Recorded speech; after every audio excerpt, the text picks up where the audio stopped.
कैसे हैं आप लोग? क्या क्या पढ़ा था उस दिन? इससे पहले क्लास में हम लोगों ने क्या पढ़ा था? साहब जी बोलो, क्या पढ़ा था? इससे पहले मैंने आप लोगों को पढ़ाया था, क्या पढ़ाया था? Physical quantity. और फिजिकल क्वांटिटी कितने टाइप के थे? दो टाइप के थे, नहीं, एक वेक्टर क्वांटिटी था, एक स्केलर क्वांटिटी था। स्केलर की डेफिनेशन मैंने आपको कराई, वेक्टर की डेफिनेशन कराई, एक स्केलर की लिस्ट बताई, नहीं सारे याद हैं? तो याद कर लो, सबको आइडेंटिफाई करना पड़ेगा आपको। आपसे क्वेश्चन पूछे जाते, उसमें पूछे जाते हैं कौन से क्वांटिटी ये वेक्टर क्वांटिटी है और कौन से स्केलर। नहीं, एनसीईआरटी में भी है आपको, 11th के फिजिक्स में आपको बहुत सारे दिए हुए कैटेगरी, उसमें से आपको बताना है कि कौन से वेक्टर और कौन से स्केलर है। उसके बाद 12th में एनसीईआरटी में जो आप पढ़ने जाओगे वेक्टर अलजेब्रा, उसमें तो मैंने आप लोगों को क्या कराया था, फंडामेंटल कराई थी, बताई थी, सबकी लिस्ट बताई थी। उसके बाद ट्रायंगल लॉ कराया था, पॉलीगन लॉ कराया था, पैरेललोग्राम लॉ कराया था। बहुत सारे टाइप के जितने आपको ज़रूरत है उतने टाइप के मैंने वेक्टर के टाइप्स बताए थे। Equal vector, opposite vector, null vector, zero vector, rectangular components, मतलब ऑर्थोगोनल कंपोनेंट्स, आइजेक की बताई थी आपको। टर्मिनल वेक्टर बनाई थी, नॉन टर्मिनल वेक्टर बताइए, टर्मिनस वेक्टर यानी को टर्मिनस वेक्टर, ठीक है, एक पॉइंट पर टर्मिनेट करने वाले और एक पॉइंट से ओरिजिनेट करने वाले, वो को इनिशियल वेक्टर्स बताया था। तो वेक्टर्स लगभग बताई थी आपको। और बोला तक नेक्स्ट क्लास में क्या होगी, analytical methods of vector addition. जो आपको क्या बताया मैंने, एक बताया था कि एक ट्रायंगल है ऐसा, वो उसके दो साइड्स जो हैं वो क्या रिप्रेजेंट कर रहे हैं, दो वेक्टर्स को रिप्रेजेंट कर रहे हैं, ए वेक्टर और बी वेक्टर। तो मैंने कहा था कि एक ऑर्डर में ये हो तो उसका जो रिजल्टेंट है वो उसका थर्ड साइड रिप्रेजेंट करेगा और वो रिवर्स ऑर्डर में होगा, मीनिंग अपोजिट ऑर्डर में होगा। ये ए और बी इस सेम ऑर्डर में, तो इसके अपोजिट। यहाँ से यहाँ नहीं, आप अगर इधर से इधर आते हो तो वो क्या हो जाता है, बताया था मैंने, आपको कराया था ऐसे, नहीं यहाँ पे ऐड करा था, ये ए वेक्टर, ये बी वेक्टर, ये मान लो सी वेक्टर। तो A vector plus B vector plus C vector equal to zero vector. आप जीरो भी लिख सकते हो, आप बहुत सारे टीचर्स ऐसे लिखते A plus B plus C equal to zero, तो मैं नहीं लिखता। क्यों? क्योंकि वेक्टर का सम भी एक वेक्टर होता है। मैंने आपको नल वेक्टर कराया है, अगर आपको आता है तो ठीक है, नहीं तो आप मेरी इससे पहले जो क्लास है उसकी वीडियो आप देख लो, या आप लोग के पास नोटबुक है तो आप उस नोटबुक को देखना, आपको समझ में आ जाएगा। ठीक है, तो इतने तक आप, मैं मानता हूँ कि इतने तक आपको आता है। तो इसके बाद क्या है, analytical methods of vector addition. मज़ा आएगा, ऐसा नहीं है, ये बहुत बड़ा नहीं है, सबने मिलके बड़ा बना दिया है, कॉम्प्लिकेटेड बना दिया है, एकदम आराम का है। आप एक एक करके बताते हैं, सीखते चलो, ठीक है। अब एनालिटिकल मेथड्स में मैंने यहाँ लिखा है, जो क्या लिखा है मैंने यहाँ लिखा है analytical methods of vector addition. तो यहाँ पे मैंने लिखा है कि let the two vectors vector a and vector b be represented both in magnitude and direction by the sides BC and AC of a triangle ABC taken in the same order, then according to triangle law, जो मैंने आपको बताई थी, according to triangle law of vector addition, the resultant vector R is given by closing side be a vector taken in the reverse order, और opposite order भी आप बोल सकते हो, reverse order as shown in the figure below। तो मैंने यहाँ पे ड्रॉ किया है, ये हमारे पास दो वेक्टर है, एक वेक्टर A है और यह वेक्टर B है। मैं एनालिटिकली इसको ऐड करना चाहता, तो आपको उस दिन triangle law of vector addition बताई थी, उसमें क्या कराया था, ये वेक्टर A था, ये वेक्टर B था, इसके हेड से था, तो मैंने कहा था कि यहाँ से आप मिला दोगे तो इसका जो थर्ड साइड होगा वो क्या देगा, इसका रिजल्टेंट देगा। ठीक है, लेकिन ध्यान रहे कि ये अपोजिट ऑर्डर में देगा, ठीक है। अब मैंने यहाँ पे एक थीटा लिखा है। अब आप कहोगे कि सर आपने तो यहाँ पे थीटा लिखा है, यहाँ पे तो कुछ लिखा नहीं है, तो मैंने यहाँ पे छोड़ा आपके लिए। मैंने क्या करा, यहाँ से मैंने एक डॉटेड लाइन मिलाई और यहाँ से परपेंडिकुलर इस पे ड्रॉप करा। ठीक है, ये ए बी सी, इसको मान लिया मैंने डी। ठीक है, तो जो ए बी का एंगल होगा, ये वेक्टर ए और वेक्टर बी का जो एंगल होगा वो एंगल ये होगा थीटा। ये वाली एंगल नहीं होगी, अंदर वाली एंगल नहीं होगी। आपको याद रखना पड़ेगा कि जब टेल से टेल हो, एक दूसरे का टेल, ये टेल से स्टार्ट हो, दोनों का टेल एक पास हो, तो वो एंगल इनके बीच की एंगल होती है। या फिर आप ये भी कह सकते हो कि दो हेड्स उनके पास हो तो वो एंगल आप थीटा ले सकते हो। ठीक है, अरे वो पुराना वाला जो आप पढ़ के आए हो, ये क्या क्या क्या कहते हैं, 5 गधे गधे, तो गधे गधे जुड़ते नहीं, आम आम जुड़ते नहीं, यानी सेम क्वांटिटीज। तो यहाँ पे मैंने आपको याद रखने के लिए बोला कि टेल से स्टार्ट हो तो आप ये थीटा एंगल उनके बीच की मानना, ये एंगल उनके बीच की होगी, इन दोनों वेक्टर के बीच की एंगल इंक्लूडेड एंगल जो कहलाती है वो क्या होगी, थीटा होगी। ठीक है, दोनों की टेल यहाँ पे जुड़े हुए हैं तो ये एंगल थीटा होगा। वही मैंने क्या किया, वेक्टर में तो आप ये लाइन खींच सकते, तो आपने खींचा। ठीक है, आगे किया और आगे किया तो ये एंगल जो मिला, ये एंगल ए और बी की होगी। ठीक है, ये कहता है triangle law of vector addition, मतलब मीनिंग एक ट्रायंगल की जो एक साइड है और फिर दूसरी साइड है, ये दोनों दो वेक्टर रिप्रेजेंट कर रहा हूं, तो इनका जो क्लोजिंग साइड होगा, क्लोजिंग साइड रिवर्स यानी अपोजिट ऑर्डर में, वो इनका रिजल्टेंट देगा। और बताया है मैंने कि दो वेक्टर का सम एक वेक्टर होता है, तो वेक्टर होता है मीनिंग आर एक अनदर वेक्टर है जो इन दोनों का इफेक्ट दिखा रहा है। क्या दिखा रहा है, इफेक्ट, यानी नेट रिजल्टेंट, इसलिए मैंने इसको आर लिखा है। ठीक है, तो अब इसकी फॉर्मूला ही होती है, जो फॉर्मूला होते हैं कि आप एनालिटिकली आप ऐड करना तो आर के फॉर्मूला लाना, वो फॉर्मूला 2 होते हैं, मैं डिराइव करके ले आ रहा हूँ। पहले आप फॉर्मूला याद कर लो। याद करने के लिए इस, अगर ये एक वेक्टर है, आर एक वेक्टर है, तो इसको क्या होता है, मैग्नीट्यूड होगा और डायरेक्शन होगा। तो डायरेक्शन मैंने क्या दिया, वेक्टर ए से दिया। ठीक है, वो दिया अल्फा। ठीक है, आप अल्फा बीटा गामा कुछ भी लिख सकते हो। ठीक है, अल्फा दिया मैंने। मुझे क्या करना था, मुझे क्या चाहिए था, मुझे चाहिए था ये vector A plus vector B equal to resultant r. ठीक है, तो दो वेक्टर है, फर्स्ट वेक्टर, मैं इसको सेकंड वेक्टर। तो आप जब भी एंगल लोगे आप फर्स्ट वेक्टर से लोगे रिजल्टेंट की। तो रिजल्टेंट ये एक वेक्टर है, मैंने इसको 1 लिख दिया। तो क्या है, एक रिजल्टेंट है ये, यानी नेट इफेक्ट है। तो ये एक वेक्टर क्वांटिटी है और वेक्टर क्वांटिटी को क्या होता है, मैग्नीट्यूड और डायरेक्शन। और तीसरा मैंने क्या बताया था कि वो हमेशा क्या करेगा, always follow triangle law of vector addition. ठीक है, वो बताई, वो याद है आपको, मैंने लिखा था इससे पिछले क्लास में, यहाँ ऐसा लिखा था 30 मीटर पर सेकेंड ड्यू ईस्ट, और प्लस मैंने लिखा था 20 मीटर पर सेकेंड ड्यू नॉर्थ, और ऐसे ऐड करा था इसको, और इस पे लिखा था 50 मीटर पर second due east plus north, और मैंने ऐसा किया था और इसको काट दिया था, ऐसे क्रॉस कर दिया था और यहाँ लिखा था रॉन्ग। तो ये ऐसे नहीं जुड़ता। ठीक है, ये एनालिटिकली जुड़ता है, इसलिए मैंने यहाँ पे हेडिंग्स आपको दिया है कि analytical methods of vector addition. तो एनालिटिकल मेथड्स जो है वो क्या कहता, वो कहता कि फर्स्ट आपको क्या करना है, फर्स्ट वेक्टर को उसके प्रॉपर डायरेक्शन में ड्रॉ करना है। तो ये मेरा वेक्टर है फर्स्ट ए वेक्टर, यहाँ पे इक्वेशन से भी दिख रहा, vector A plus vector B equal to क्या दे रहा, वेक्टर आर।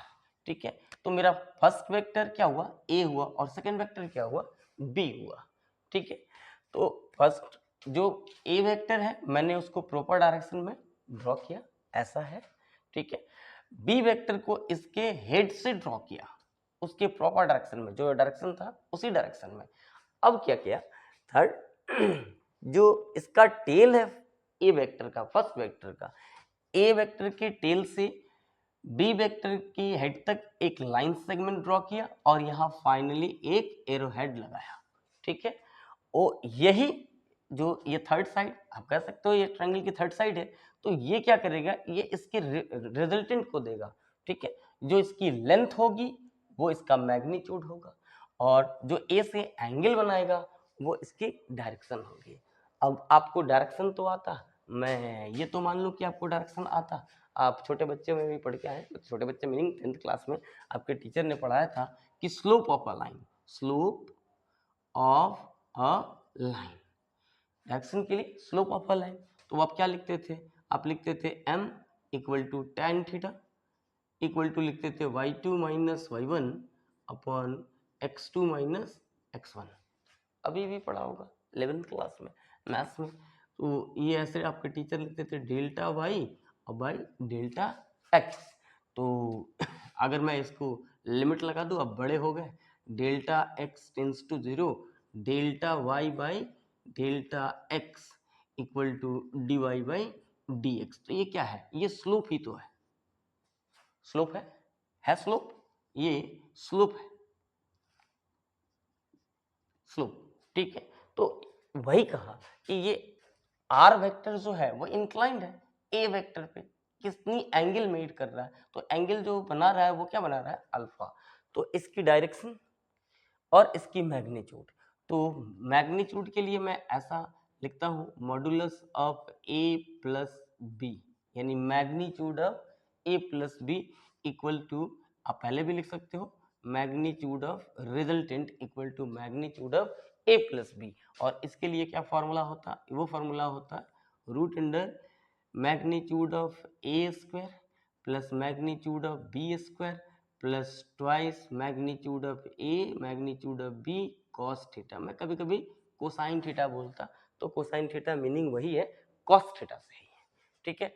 आप अगर ये आपको ऐसा समझ में नहीं आया तो मैंने उस समय बताया था कि modulus of A magnitude of A equal to A और magnitude of B equal to B में लिख सकता हूँ। तो आप चाहो तो ऐसे भी लिख सकते हो मॉड्यूलस ऑफ ए का square plus modulus of B का square, meaning magnitude of A का square plus magnitude of B का square plus twice magnitude of A into magnitude of B cos theta.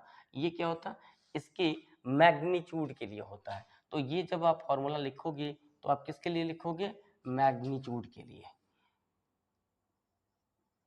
Magnitude of vector are. तो ये magnitude के लिए formula हो गई। और इसकी डायरेक्शन के लिए, तो फॉर डायरेक्शन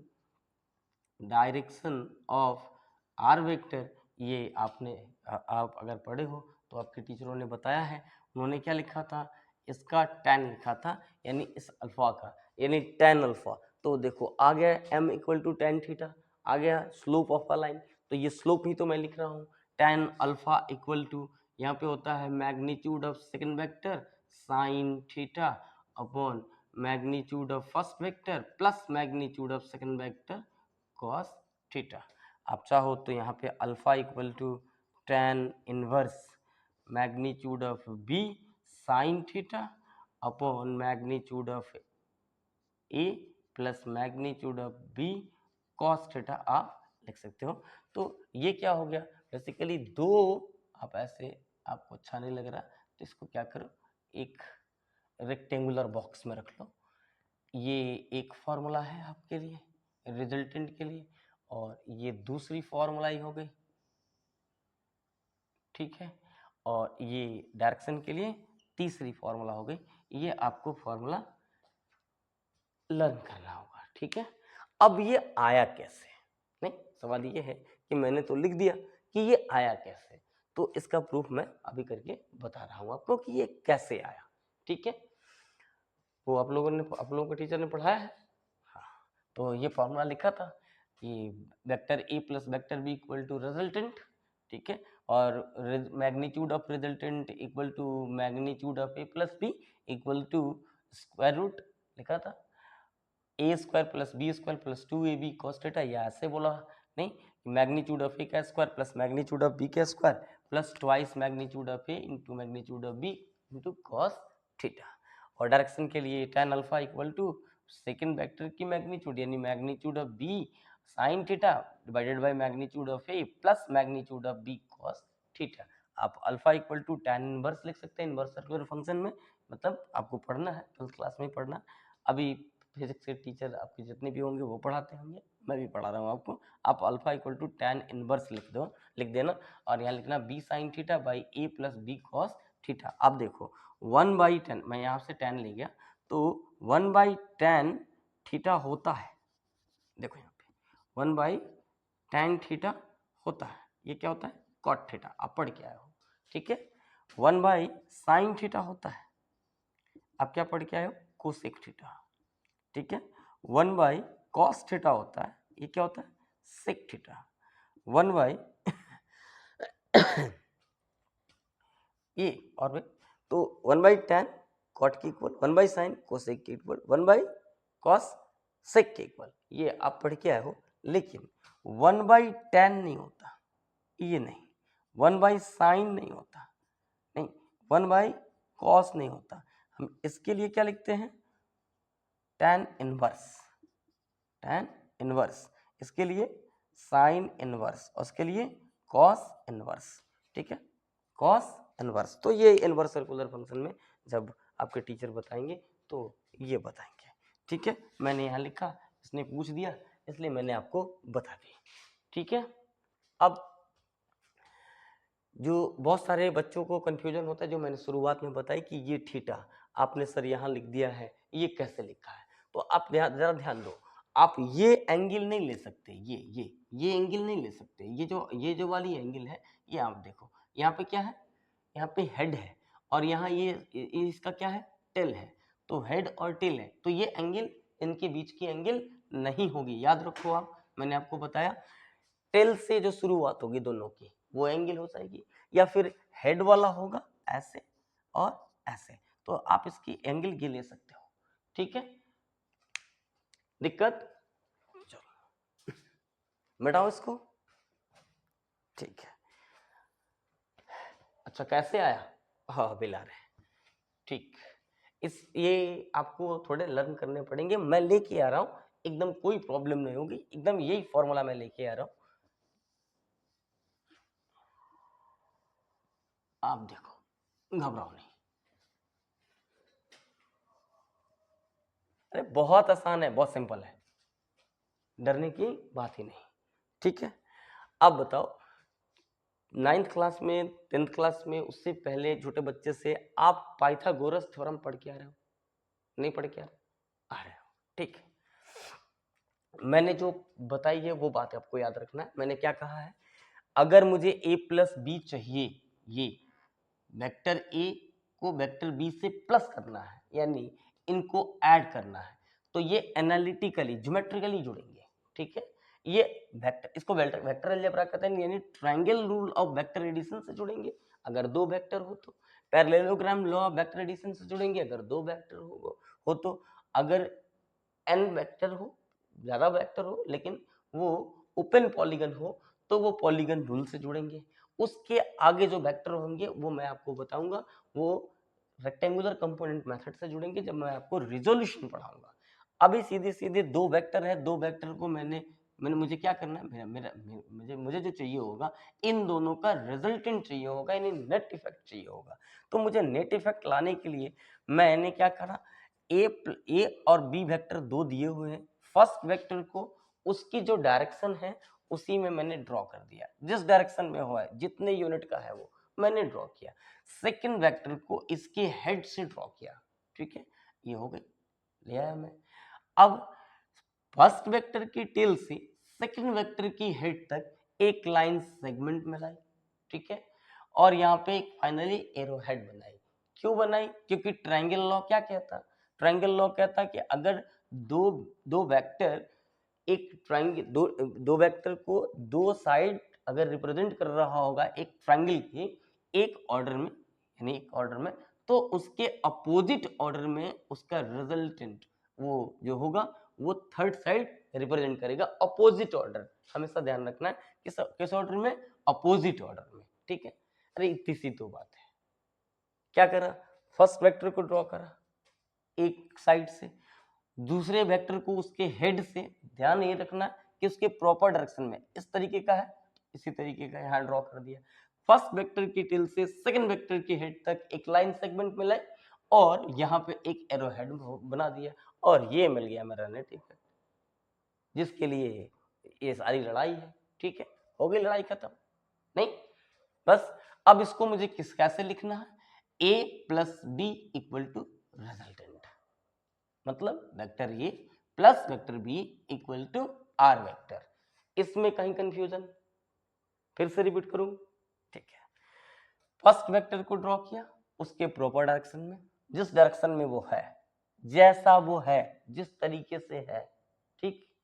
अब दूसरे वेक्टर को इसके हेड से ड्रॉ किया, उसके प्रॉपर डायरेक्शन में, जिस डायरेक्शन में था उसी डायरेक्शन में मैंने ड्रॉ कर दी, ठीक। अब आप देखो ये ट्रायंगल रूल जैसा हो गया, लॉ है कि नहीं ट्रायंगल लॉ।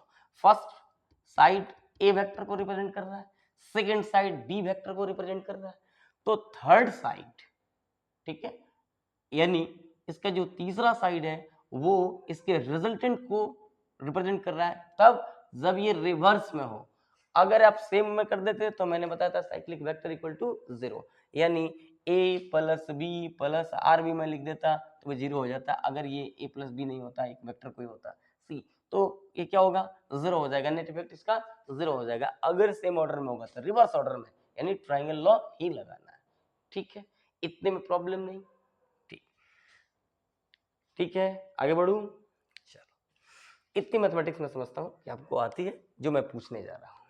आपने पाइथागोरस थ्योरम पढ़ा है in any right angle triangle, मैं यहां से लिख सकता इन एनी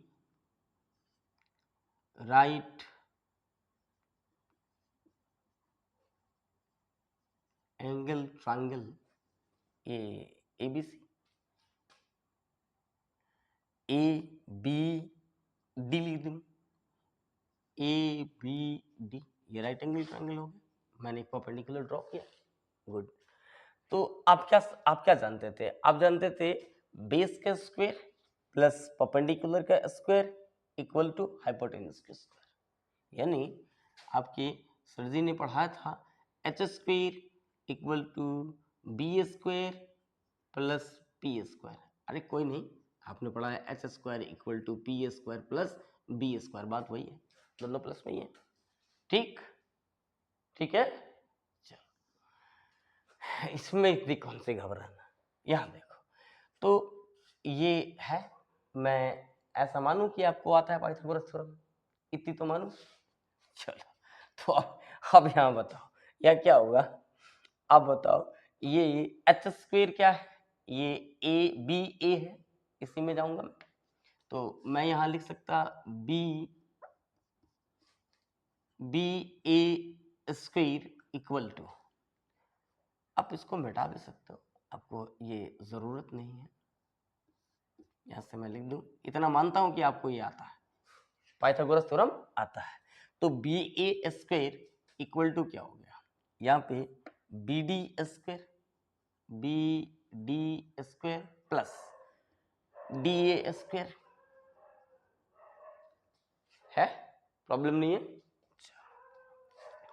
अब मैं फिर से लिखता हूं B A square equal to, B D के लिए क्या मैं लिख सकता हूं, B C plus C D, ठीक है। बी सी, ये यहां से यहां तक बी डी है, तो मैं इसको लिख सकता B C plus C D, तो मैंने लिखा B C plus C D का whole square plus D A whole square, ठीक है। मैं इसको अभी नहीं जानता कि ये क्या है, तो मैंने इसको x मान ली और इसे क्या मान ली, y, परेशानी है। चलो, यहाँ पे फिर से लिखा B A square equal to B C और a लिख दूं magnitude a plus C D for क्या लिख दूं, x, A square plus D A के लिए क्या लिखूं, y, तो ये क्या हो गया y स्क्वायर। अब B A square equal to A plus B का होल स्क्वायर, तो ये क्या होगा, A square plus X square plus 2ax, A plus B का उसका होल स्क्वायर तो आता है, मैं मानू, वाई स्क्वायर। अब आप देखो यहाँ पे ये बी ए इक्वल टू, यहाँ पे क्या लिख सकता हूँ मैं, स्क्वायर रूट लिख सकता हूँ, ए स्क्वायर प्लस एक्स स्क्वायर, पहले से लिख दूँ वाई स्क्वायर प्लस 2ax, ये इक्वेशन नंबर 2। प्रॉब्लम है?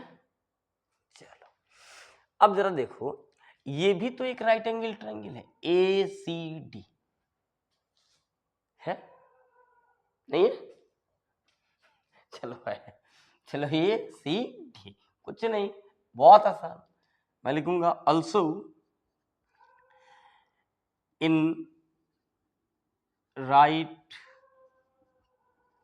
Angle triangle A C D, A C D छोटा सा ट्रायंगल, नहीं, इसमें इस थीटा का मैं क्या लिख रहा हूं, कॉस, मुझे क्या फाइंड करना है, एक्स, तो अगर ये परपेंडिकुलर है तो ये बेस हो गया, ठीक है, तो मुझे क्या निकालना, बेस।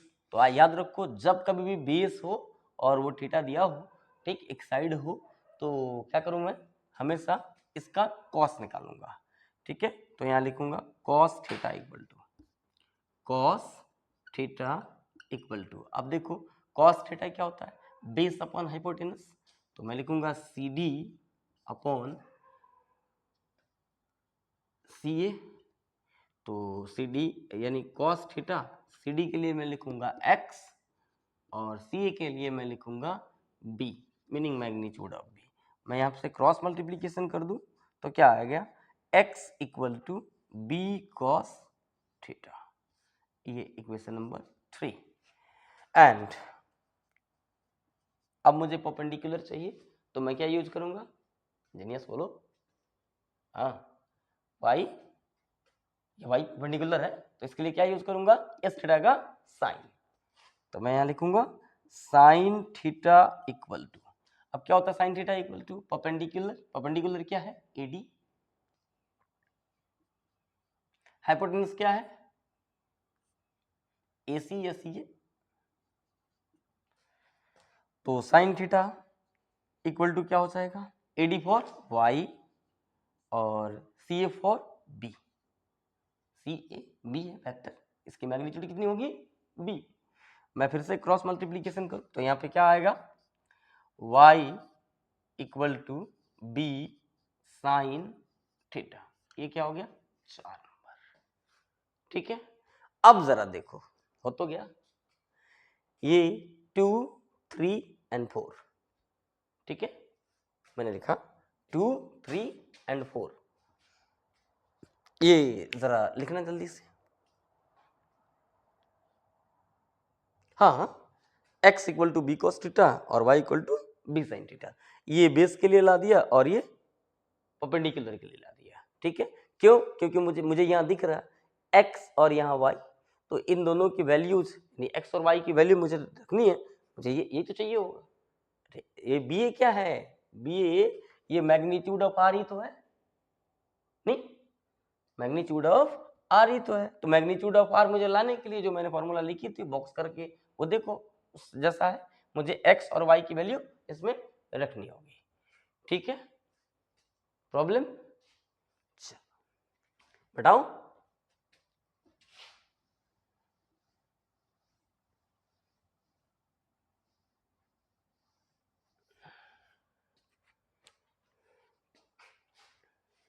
ठीक है, ये लिख लिया ऊपर वाला, ठीक है, बताओ, चलो इसको मिटा देता हूं,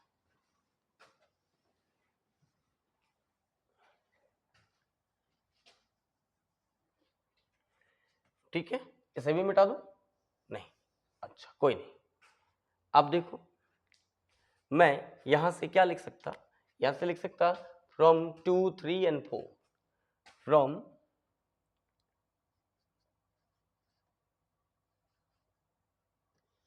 नहीं दिख रहा, अच्छा, फ्रॉम 2, 3 एंड 4, आप ये देखो B A equal to root under नहीं ए स्क्वेयर प्लस एक्स के लिए मैं क्या सब्स्टिट्यूट करूँ यहां से B cos theta, B cos theta इसका होल स्क्वायर प्लस वाई के लिए B sine theta, B sine theta whole square. ठीक है, ये लिख दी।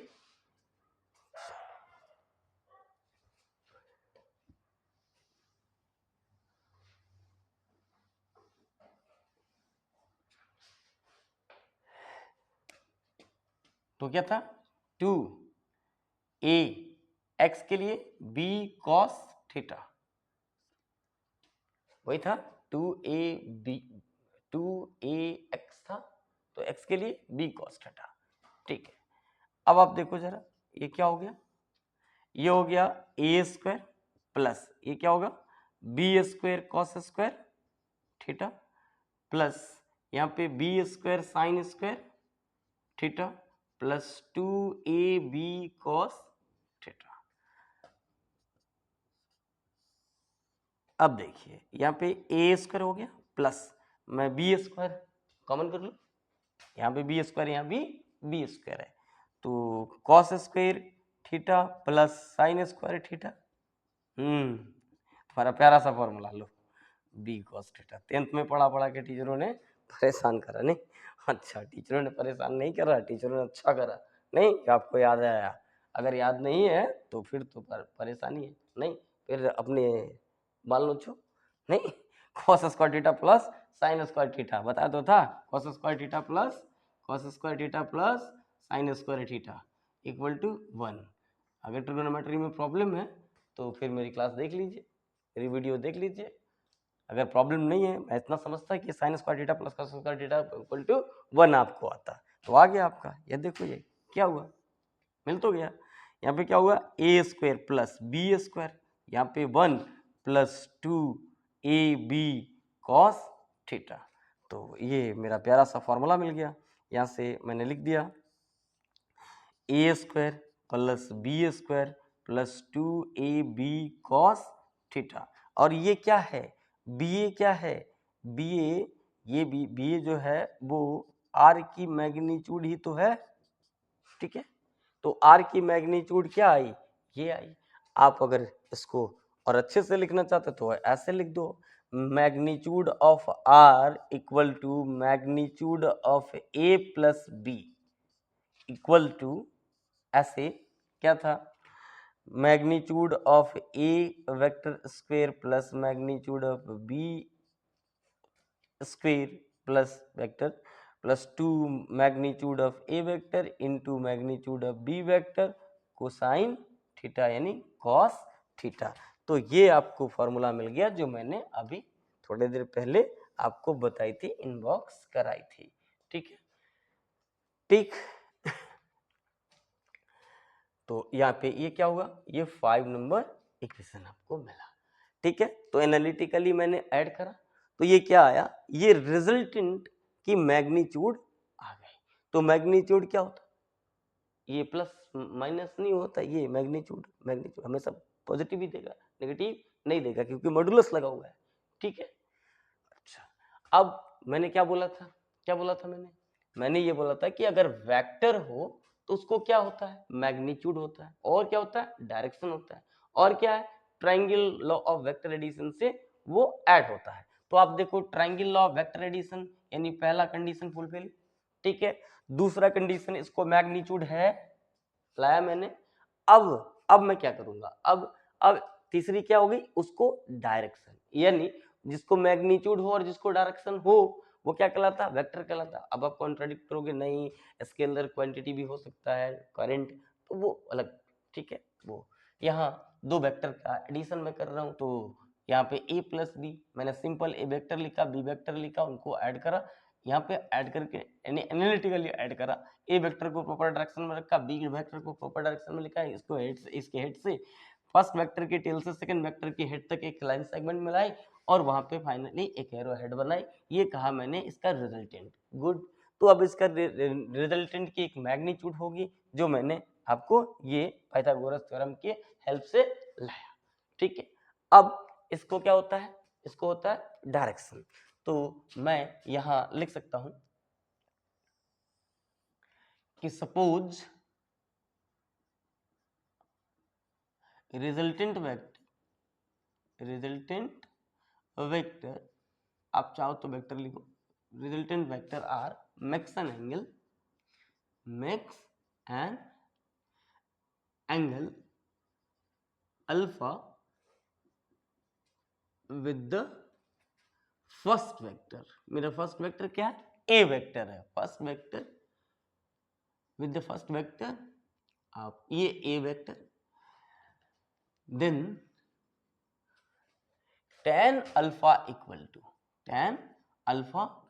ये डायरेक्शन के लिए मैं लिख रहा हूं, ठीक है, tan अल्फा इक्वल टू, तो tan अल्फा आप जरा देखो ट्रायंगल ए बी डी में, देन फ्रॉम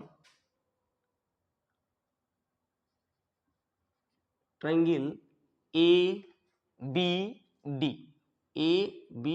डी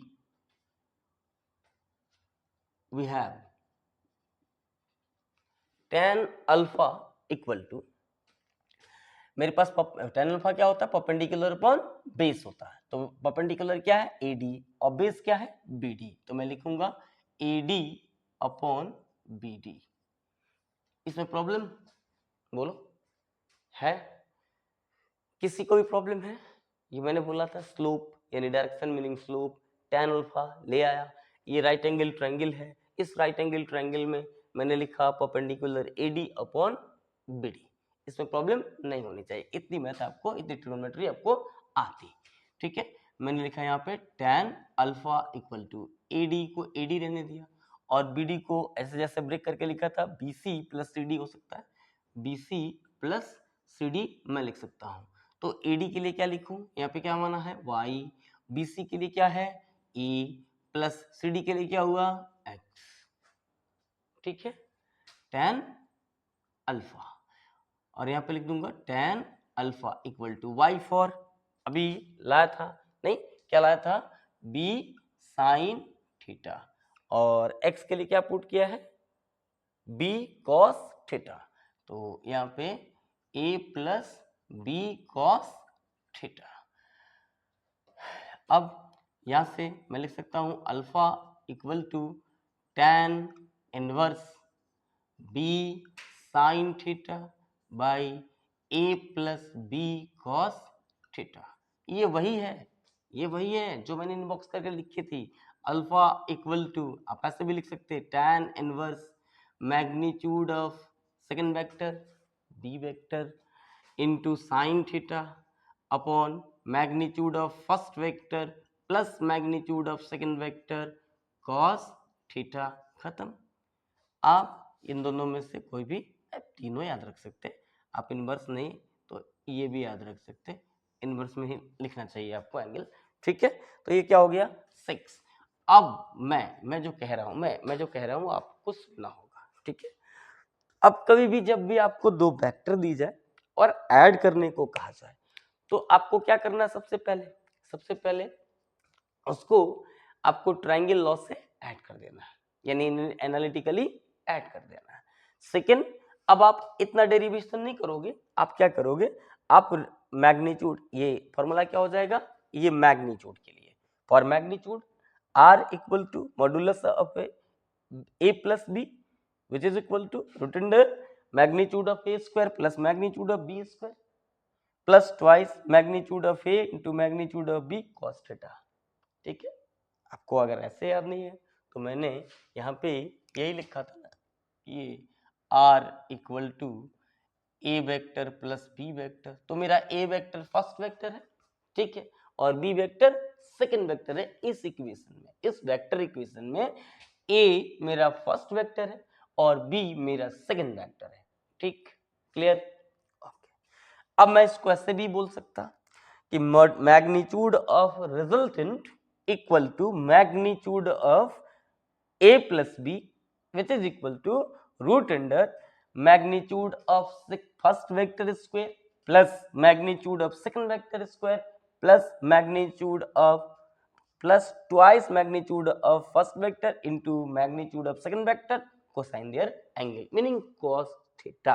ठीक है, ये क्या हो जाएगा, ये मैग्नीट्यूड के लिए, ये इसमें परेशानी है, नहीं होनी चाहिए। ठीक है, अब आप इसको लर्न नहीं कर लो, एकदम बहुत इंपॉर्टेंट फॉर्मूला है। आपको जब कभी भी दो वेक्टरों का मैग्नीट्यूड फाइंड आउट करना होगा तो आपको यही लिखना है। ठीक है, अब आए भाई, अब उसके डायरेक्शन के लिए मैंने क्या लिखा, मैंने लिखा tan alpha equal to b sin theta by a plus b cos theta, meaning magnitude of second vector into sin theta divided by magnitude of first vector plus magnitude of second vector cos theta। इसको मैंने inverse में लिख दिया, alpha equal to tan inverse b sin theta यानी second vector into sin theta divided by first vector की magnitude plus second vector की magnitude cos theta. ठीक है, ये वही है, ये आप ऐसे भी पढ़ सकते हो, ये मैग्नीट्यूड ही है, मैंने ऐसे लिख दिया tan inverse alpha equal to tan inverse magnitude of second vector sin theta into sin theta divided by magnitude of first vector plus magnitude of second vector cos theta. ये आपको दोनों फॉर्मूला लर्न करने होंगे। पहला ये आपका formula है, यानी ये एनालिटिकली ऐड करने के लिए मुझे दो वेक्टर दिया है, फर्स्ट वेक्टर सेकंड, दो वेक्टर है गिवन वेक्टर्स है, मैंने इसका रिजल्टेंट निकालने के लिए फर्स्ट वेक्टर को ड्रॉ किया, सेकंड वेक्टर को उसके हेड से ड्रॉ किया, थर्ड वो उसकी थर्ड जो साइड आएगी यानी ट्रायंगल हो गया ये, तो फर्स्ट वेक्टर के टिल से सेकंड वेक्टर के हेड तक एक लाइन सेगमेंट मिलाई और यहाँ पे एक एरो हेड बनाई। ठीक है, अब ये क्या है, ये दोनों वेक्टरों का नेट इफेक्ट है जिसको हम रिजल्टेंट कहते हैं। ठीक, उस रिजल्टेंट के लिए, उसकी मैग्नीट्यूड के लिए ये फॉर्मूला, ठीक है, और उसके डायरेक्शन के लिए ये फॉर्मूला। दिक्कत है किसी को, परेशानी है, नहीं है? चलो, एक और बताई थी, एक और बात समझाई थी जो एकदम नोट करने वाली बात है कि ये ए वेक्टर है और ये बी वेक्टर है, दोनों के टेल यहीं से शुरू है, तो इनकी एंगल बीच की क्या होगी, थीटा।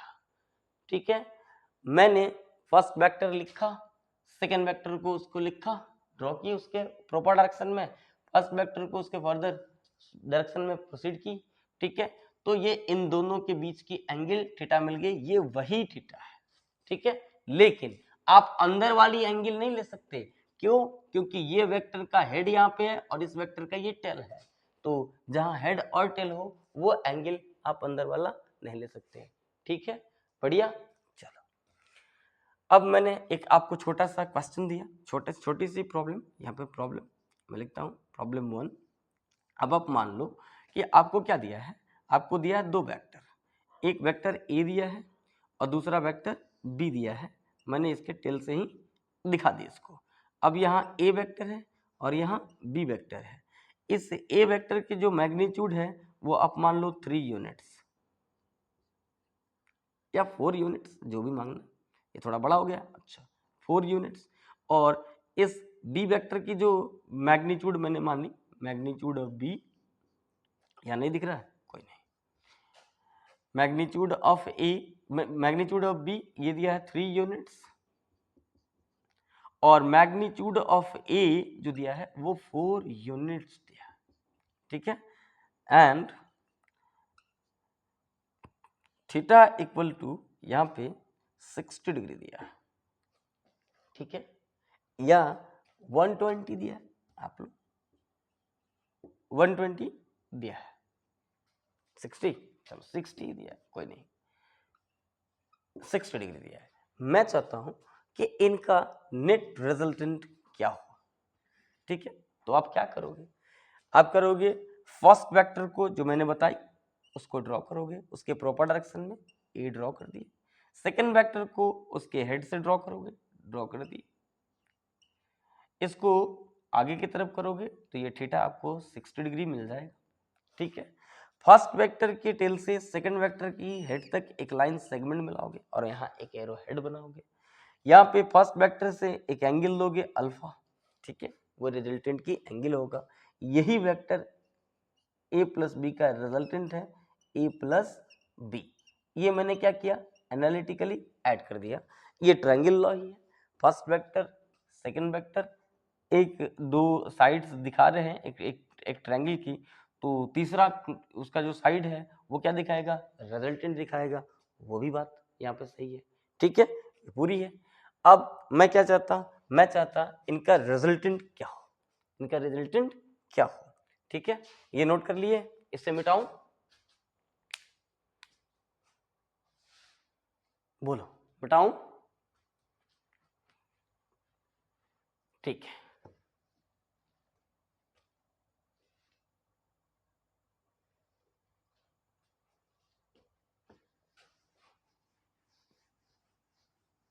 ये दोनों फॉर्मूला आपको लर्न करना होगा।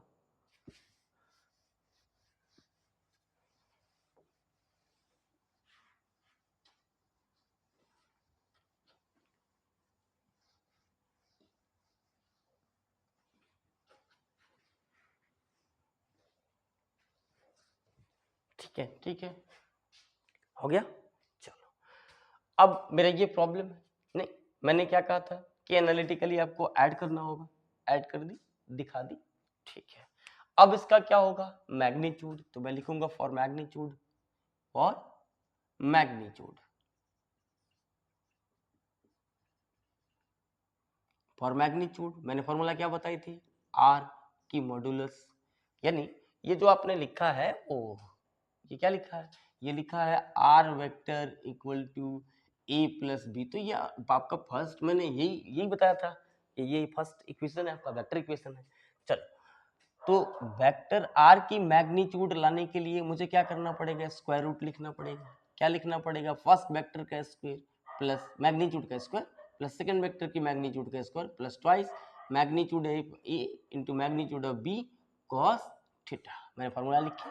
चलो, ए का स्क्वायर यानी ए की मैग्नीट्यूड कितनी दी हुई है, ए की मैग्नीट्यूड 4 यूनिट दी हुई है, तो यहाँ पे 4 का स्क्वायर प्लस 3 का स्क्वायर 3 यूनिट दी हुई है, नहीं प्लस 2, यहाँ पे लिखूंगा 4 3 इंटू 3 और कॉस 60 डिग्री।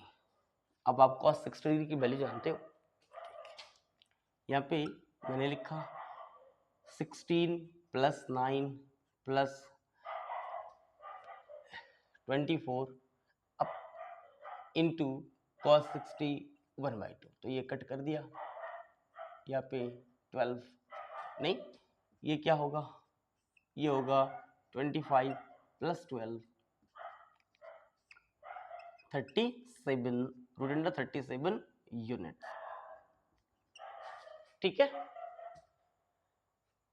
बढ़िया। अब मैं क्या करूंगा इसके लिए, अब डायरेक्शन, डायरेक्शन मैं लिखूंगा फॉर डायरेक्शन, फॉर डायरेक्शन, ठीक है। मैंने क्या लिखा था, मैंने लिखा था suppose resultant vector maximum angle, ये लाइन याद रखना, suppose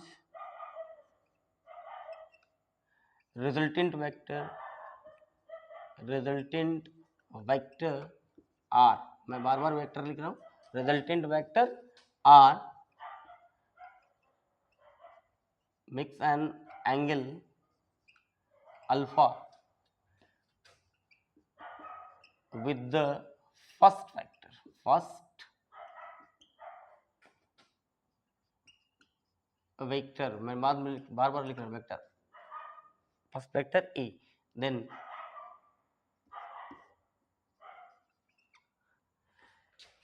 tan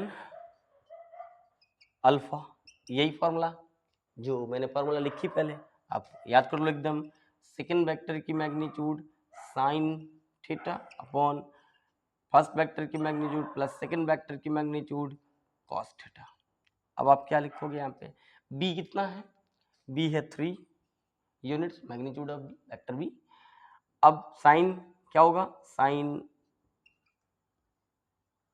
60 degree divided by 4 plus 3 cos 60 degree, यहाँ पे आ गया 3 into sine 60 degree root 3/2 divided by यहाँ पे 4 प्लस 3 कॉस 60 डिग्री 1/2, ये आया आपको 3√3/2 अपॉन ये 4+3/2। तो ये कितना आया, ये आया 3√3/2 8 और प्लस यहाँ पे ऐसे 8+3/2। आप इसको लिख सकते 3√3/2 इंटू 2/11, या 2 से 2 मैंने कट कर दिए, ठीक है।